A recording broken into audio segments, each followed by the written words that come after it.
Alright, who's ready for a little Redline fever?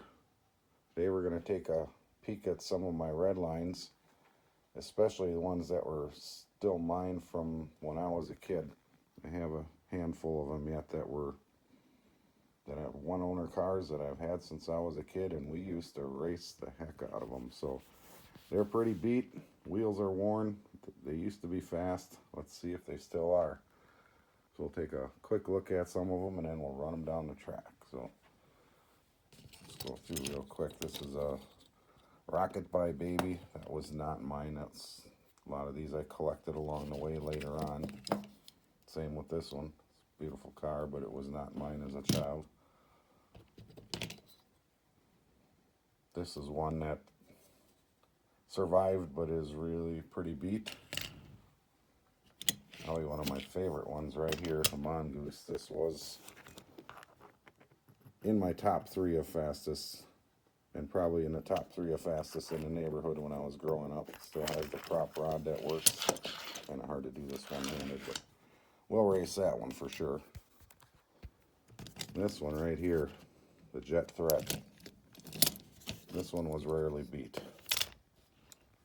There was one car that could beat it that is no longer here.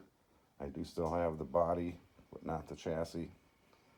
It got stomped on by my mom when I was a kid, so I kept the body, but the chassis is long gone. This Pit Crew right here, that was another survivor, one owner. The old Beach Bomb that needs to be restored. That was not mine. I picked that up somewhere along the way. This one I got from my best friend when I was a kid. He moved away out of state. That one was hand painted by him to be the Red Baron. I keep that for keepsake. Here's a bifocal that is like the one of mine that got stomped. That's one of my better cars in my collection.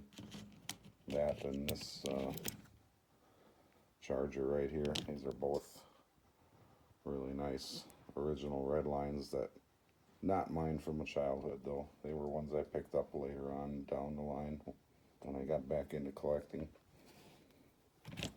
And same with this, another custom T-Bird that was painted on. That's not that black, I don't believe is original paint, but this was not one of my original cars. So this is one specifically for you, David, that when you brought out that Mercedes, that reminded me of this, and this is one of my childhood survivors. Remember buying these, you could buy sheets of these stickers and we would stick them all over our cars. Even like the Kelly on the roof of here, I believe, was not one of the original stickers. And this was my club car. You could send $1 away, join the Hot Wheels club, they sent you the car. This is the one I got. Unfortunately, it's missing part of the wheel there. And from day one when I got it, I was always upset. I don't know if you can see this, but the body is sticking up from the bumper. It had a bad rivet. So this is actually like a factory error. That's the way I received it as a kid. I was so bummed. It's like, oh, it's wrecked. But as you can see from the roof, the amount that's scraped off, these things, we used to run them at a steep driveway, had tracks set up. We raced these things. They probably all, if they had an odometer, would have 100 or 200,000 miles on them. No kidding. I mean, when you look at the wheels, they're well worn. Racing, racing, racing. So let's see how many we have out here. Let's grab some that we can race. 1, 2, 3, 4, 5, 6, 7, 8. That one's not going to roll. We'll find something else. We'll do that one for nostalgic sake. Some of these are really nice original Redlines that I purchased later on, and some of them, like when you get over here, are like the 25th anniversary replicas, not the originals, unfortunately. So. And some of these are originals. The old Jackrabbit. One's actually in pretty good shape. Some McLarens. And a couple others. So let's grab this one.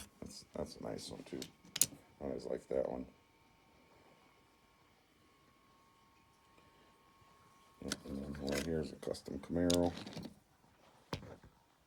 Not the worst, not the best.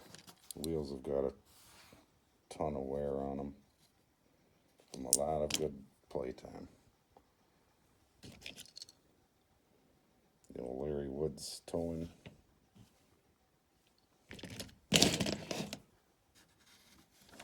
A really nice red Baron. This is one of the original ones, the good ones with the Maltese cross and the taller spike on the helmet. It's in pretty good shape. Small chipping, pitting, whatever you call it, but generally pretty nice car.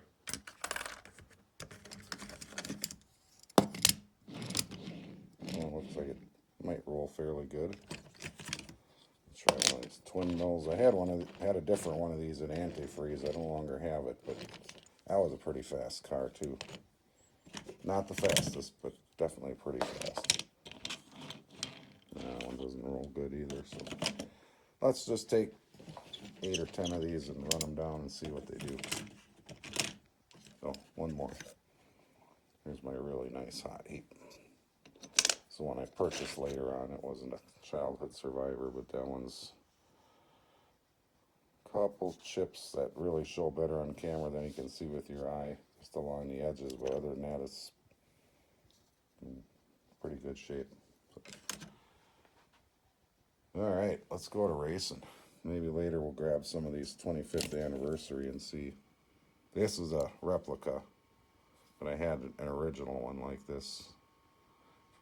It was with me for many years. And it's a replica. Nice car, but doesn't hold the same merit as my original one. So, all right, enough of that. Let's get to racing.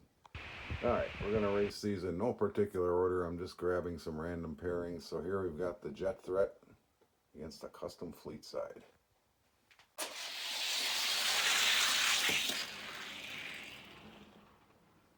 .206 to 2.501. All right, now we've got a red custom Camaro against that chrome heavy Chevy.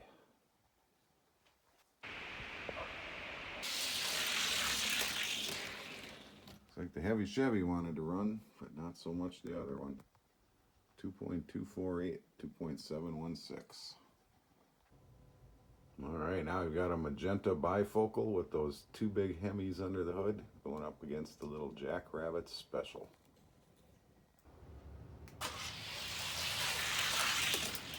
Bifocal looks fast. That is fast, 2.130.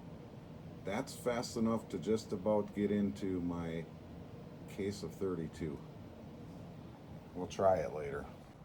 All right, now we've got a Shelby turbine in the left lane against the Mercedes-Benz 280 SL. That was one of my favorite cars as a kid. Still with me today. Ready, go. Mercedes for the win. 2360, 2396. All right, now we've got this beautiful magenta Charger, worth probably north of 300 bucks, with a custom T-Bird. How many guys are racing $300 Hot Wheels? It doesn't bother me because that's where I started and that's where I'll end when it comes to Hot Wheels, racing them. That's what they're all about since I was a kid and why I'm really getting into it now again. I really enjoy it. So here we go. I never would have guessed that. That old beater T-Bird actually beat that $300 beautiful looking Charger. I thought maybe that would be fast, but I guess not. Old Hammer and Hank here took her home. All right, David, over at Elevation Diecast, this one's for you. I know you like your vans, so here's a van for you. Redline, the old military police van going up against a Porsche.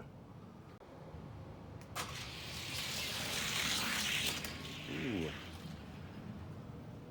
2309 to 2326. Close race. The Porsche took it home. Van gets parked. How about some funny car on funny car action? We've got the old Mongoose going up against this Hot Wheels Flying Colors Barracuda.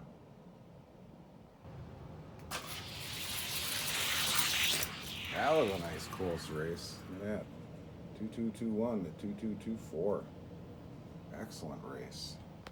Next up, we've got a Turbo Fire in orange against that Rocket by Baby in blue. And I'll tell you, that thing is heavy. We should probably weigh it after this race. Rocket by Baby all the way, 2.152. That's a great time. 2.313. That's really close to being able to make the case, but not quite. So remember, none of these are dusted or anything. These are just as the way they came after being played with as kids. So let's turn this thing on. Start the grams.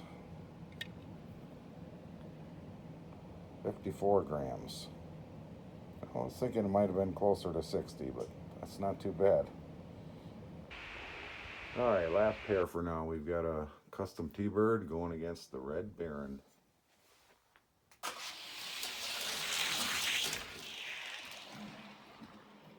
Respectable race there. Pretty close pairing too. 2.213, 2.226. And that'd be the Red Baron, your winner. So there's your first round winners. What do you think? Should we race them out or just call it? I think we'll just call it for now. That was fun. I might spend a little time going through and pick out the fastest couple and then come back and make another little video. But yeah, it was just awesome to pull out the old Redlines and race them again. Some of these haven't seen a track in, oh my God, I can't even do the math. 50 years. Maybe not quite, 40 some, but that's all right. Redline fever never goes away. All right, well, I got the Redlines out. I think I'm just going to run some of these. These are all 25th anniversary or vintage series, so they're Redline replicas. They're not the authentic ones. That's why they're in such beautiful shape. But these are cars I bought for my collection and have never seen the track, so just out of curiosity, let's run them down and see if anybody can make the case. First up, we've got a classic Mongoose and Snake race. Here we got the Mongoose over here, Tom McEwen and Don Prudhomme the Snake. And his beautiful looking cars. So just for the record, you're going to need to hit about 2.130 or less to have a chance to get in the case. So let's see what these cars can do. Ready? Go. There we go, right off the bat, 2.127, 2.155. Those are both pretty fast. It looks like that Snake might have a chance to go race against the case if he can run like that. Yeah, how cool was that? I wasn't expecting that in the very first race because, like I said, none of these have been down the track before. This is first time for me, just like it is what you're seeing now. So maybe we'll find some more. Here's a silhouette taking on a twin mill.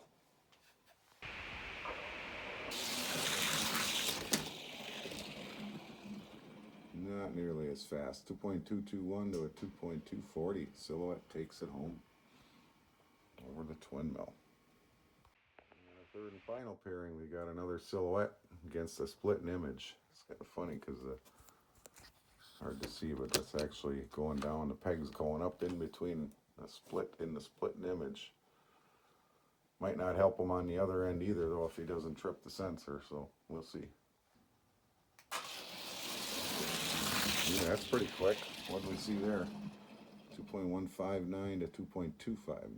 So 159 looking good, but not fast enough to take a shot at the case. So let's give this guy a shot at the case. Here's a case of 32, fastest. Whoops. Go down each row till you get to the slowest.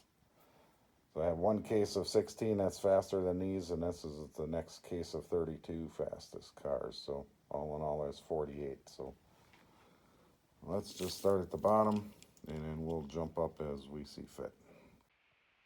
If it's close enough, we'll do a lane swap if we need to. There you go. Takes it home, 137 to a 142.